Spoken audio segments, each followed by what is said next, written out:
Can't just be waving your knives like this, guys. Exactly. That's a bad thing happening.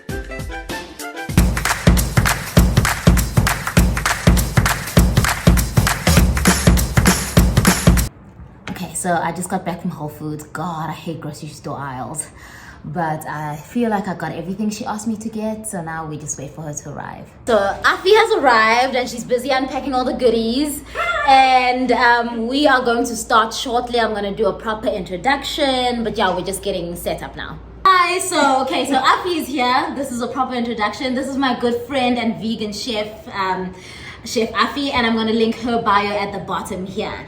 So she is joining me today to help me make a simple meal because I can't cook very well and none of this needs cooking. So can you tell us more about what we are making today? Awesome. Thank you, Taz, for having me. Today we are making a vegan tuna. There's no fish in it. It is actually going to be used. We're going to use garbanzo beans. So garbanzo beans and chickpeas are the same thing. Okay. Depending on where you get them from, some can say chickpeas, some can say garbanzo beans, and this one has both. But we're going to use this. We're going to use some vegan mayonnaise.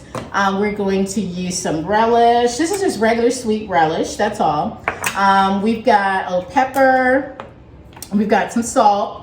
We're gonna add some garlic powder. And then we've got like a quarter of an onion. You don't need much because this is a small can. Okay. This is a small can and it will be very overpowering if you add too much onion. And then we also have a stalk of celery. If you don't have actually fresh celery, Taz, you can always use celery salt. It actually are the seeds. So wait, what is celery salt? So celery salt are the seeds from the celery. Okay. They have little seeds and they're really small. Do I find it in a jar like this? Because so it actually will be in the seasoning section. So if you go in the seasoning section of your store, whatever store you shop at, and you just look across, you'll see celery salt or celery seasoning. Nice. And that could be the replacement for actual fresh celery. I actually like fresh just because it's good and then you can sit there and crunch on it. Yeah. Okay, so we're gonna cut it up really fine, and then you're gonna add it to so let me your just wash chickpeas. my hands quickly. Awesome. Let's get started. So basically, what you're going to do is, you know what I forgot to tell you to do, but we don't. Leave that right there. Okay. We're going to pour the liquid out of the chickpeas. And I remember you calling the liquid something special. What is it? Oh my God, this is aquafaba.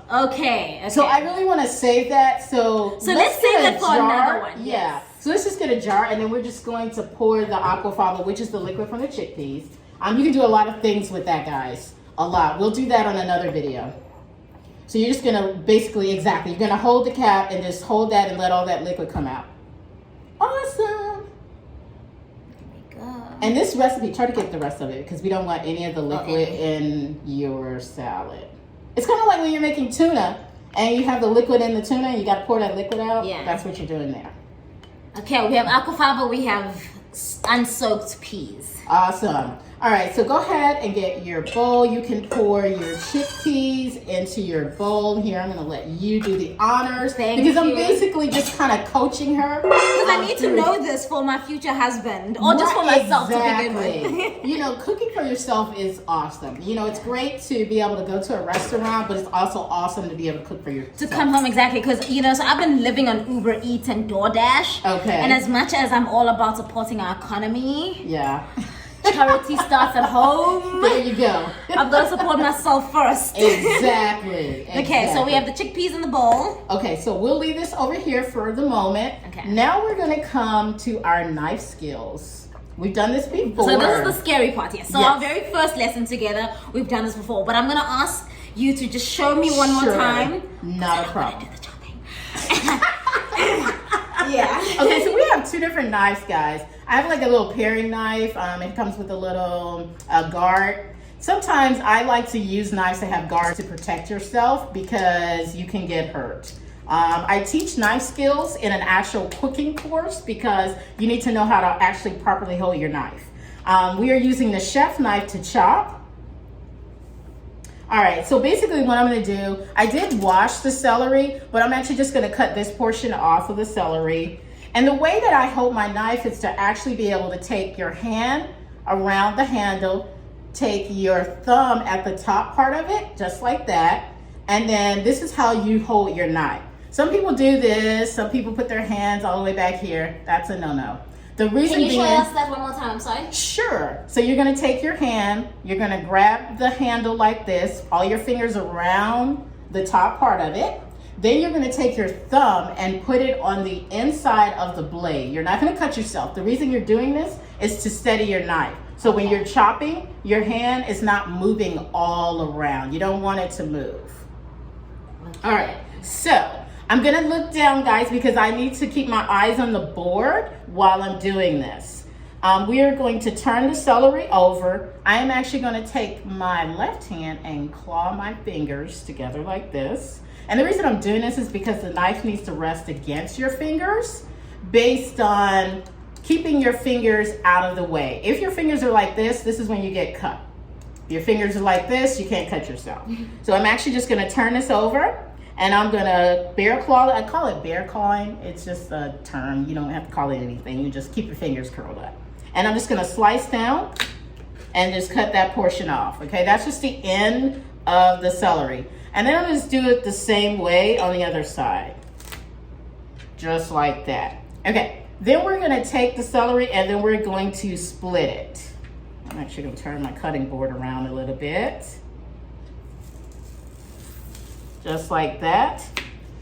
All right, now Taz, it is your turn because I am actually just gonna have you chop down the celery. That's all you're gonna have to do. Okay. And then we're gonna leave everything on the cutting board once you cut it. Must I keep my hands Keep your clawed? fingers here. Remember about your thumb. Your thumb is on the, oh wait, the thumb with the knife, yes. Okay. So now we're gonna talk about the onion. oh gosh, oh no, yeah. Okay, so first things first, knife needs to be down on the table. I'm gonna show you a trick. Basically, what I'm getting ready to show you how to do, and my eyes are gonna leave the camera, guys. So I'm actually going to take my fingers here, and I'm actually gonna do a cut at the top. Okay, and then another cut underneath it. And then we're gonna turn it around, and then I'm going to do a cut here, and a cut here, and a cut here, all the way across. And then all you have to do is slice down. Okay. That actually cuts a lot of time with, instead of you cutting individual slices and then trying to chop or mince it, this actually takes all of that work done for you. Perfect, perfect. You're doing great. Thank you, and I'm not crying yet. See? So. Now we're gonna come back to our chickpeas. And I have what is called a potato masher.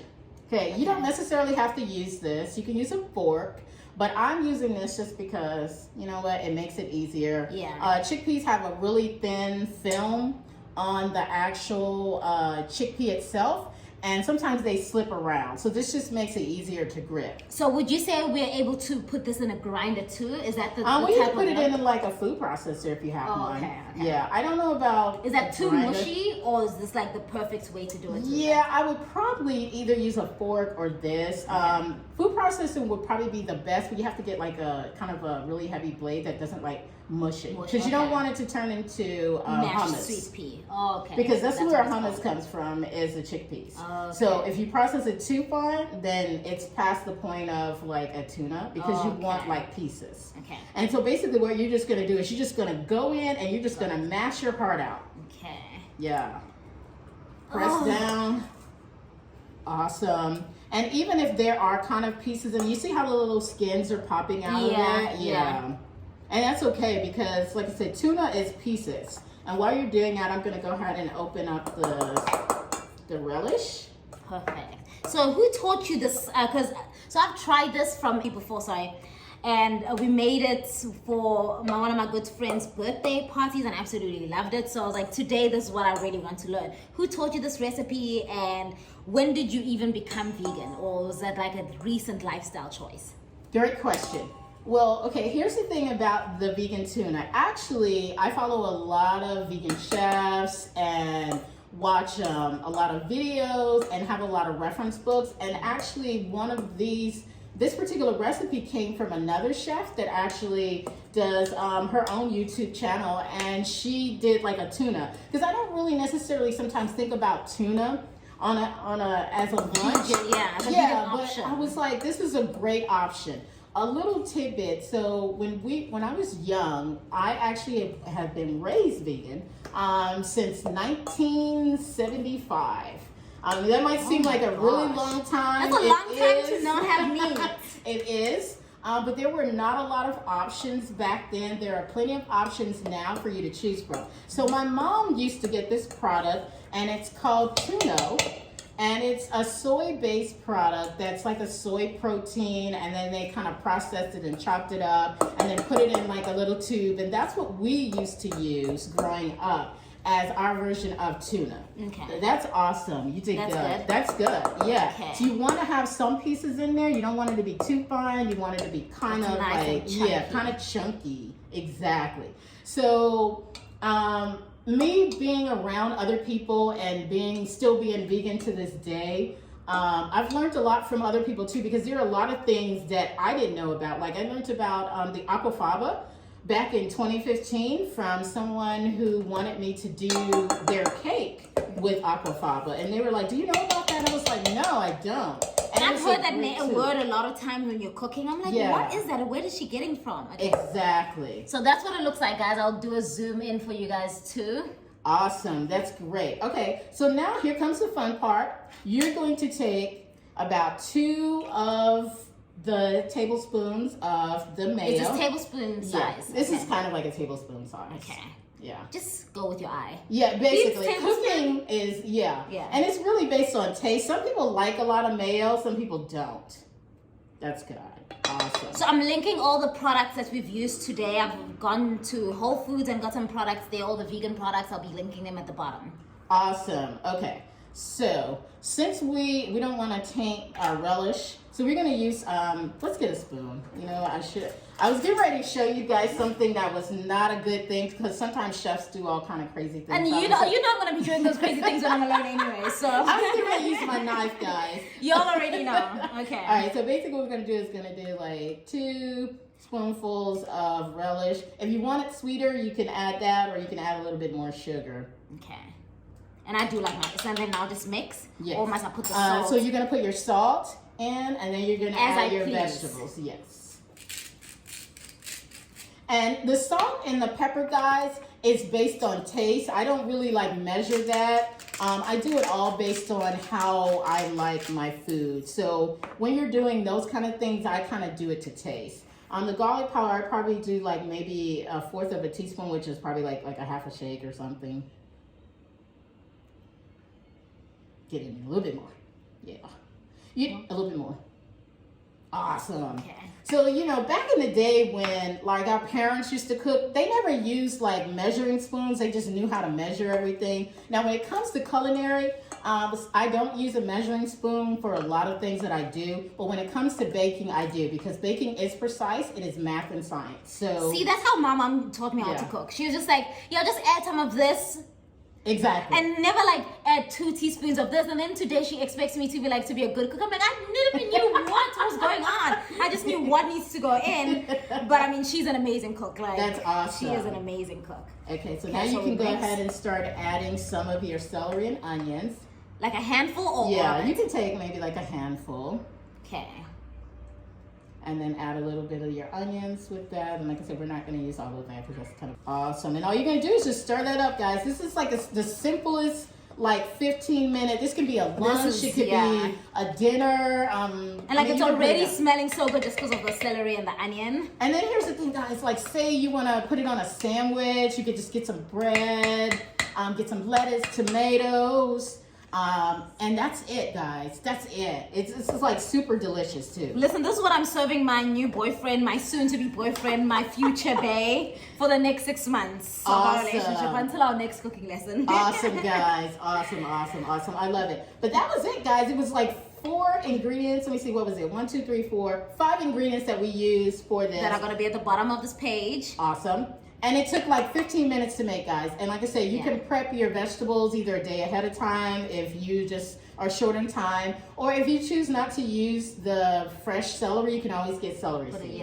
Yeah. That was amazing. Thank you for joining me, and I will be eating this for like until I learn how to cook something else. Thank you so much, Afi. Thank you. I enjoyed being here. And guys, Afi has her own YouTube channel, which, like I said at the beginning, I'll be linking at the bottom of the screen. Please feel free to follow her if you guys want to actually learn more of like follow her recipes and her cooking. She's got a website that everything I'll be linking at the bottom. And yes, we will see you again soon. Yes, you will. Thank you. Awesome.